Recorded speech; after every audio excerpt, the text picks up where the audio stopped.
E no próximo domingo, estudantes de todo o país farão a primeira prova do Exame Nacional do Ensino Médio, o Enem 2024. Ao todo, serão 4,3 milhões de inscritos, sendo 1.600.000 concluintes do ensino médio. A primeira etapa, no dia 3, terá 40 questões de língua portuguesa, 5 de inglês ou espanhol, 45 questões de ciências humanas, mais a redação. Já a segunda parte, marcada para o dia 10 de novembro, vai contar com 45 questões de matemática e 45 de ciências da natureza. Preste bastante atenção, os portões abrem ao meio-dia, horário de Brasília, e fecham às 13 horas. As provas começam às 13h30 em ponto. A gente conversa agora com a professora especialista em redação, Jana Rabelo. Alô, Jana. Jana, muito obrigado por ter aceito o nosso convite. Muitos alunos sofrem com a redação ali no primeiro dia de provas do Enem, em busca dos argumentos mais criativos, dos pensamentos que se destaquem. Qual dica você pode dar para esses alunos para atingirem os 1.000 pontos na redação? Bom, boa tarde. A minha dica é: você não precisa ser original e criativo. Olha! Na verdade, o que você precisa é ter uma estrutura textual adequada ao que é exigido do Enem.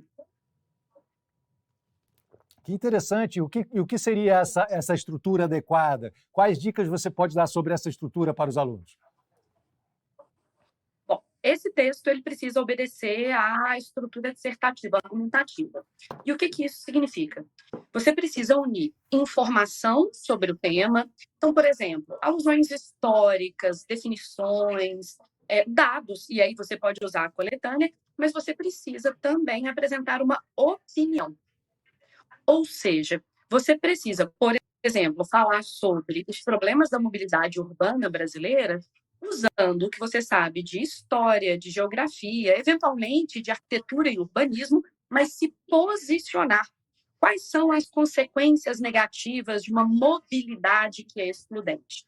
Então, o aluno precisa pegar esse aspecto de informação e opinião e unir num texto organizado em parágrafos, e ele é obrigado a problematizar a questão, ou seja, ele precisa provar que existe um problema na realidade brasileira e, posteriormente, normalmente no último parágrafo, resolver aquele problema.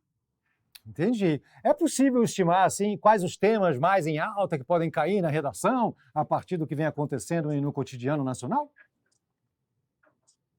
Bom, o INEP, que é quem organiza a prova, não dá muitas dicas nesse sentido. Entretanto, quando a gente analisa as coletâneas dos últimos anos, existe um padrão, digamos assim, temporal.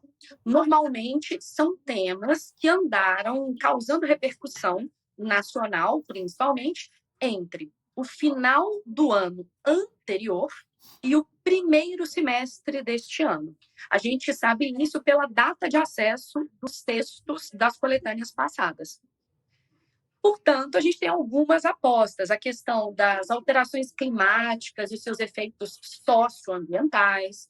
A gente pode pensar também, por exemplo, os impactos das tecnologias digitais na educação, no mundo do trabalho. A gente tem discutido muito, principalmente porque é um público jovem que faz o Enem, a questão do tabagismo por causa da ascensão do uso do cigarro eletrônico, entre outros temas que a sociedade brasileira e a mídia têm discutido no último ano, basicamente. Essas dicas já foram preciosíssimas. Agora, qual a experiência que você tem? Quais são as maiores dificuldades enfrentadas pelo aluno no momento da prova? De que maneira eles podem contornar esses problemas ou ansiedade, seja lá o que for? Eu acho que o que mais atrapalha o aluno, pelo menos na redação, que é a minha área, é a questão da interação entre a ansiedade da hora da prova e a necessidade de organizar uma estrutura textual que seja clara, coerente e que tenha o que a gente chama de autoria. Os argumentos, eles precisam ser apresentados de uma maneira que seja bem fundamentada. Não adianta simplesmente jogar um filósofo no desenvolvimento. Você precisa explicar o que aquele filósofo, por exemplo, do século XIX, tem a ver com um problema social brasileiro do século XXI. Então, eu diria que a maior dificuldade dos alunos é conseguir organizar os argumentos numa estrutura textual coerente, apesar da ansiedade. Muito obrigado pela sua participação, muito obrigado pelas dicas, Jana. Um grande abraço. Agradeço o convite, um abraço.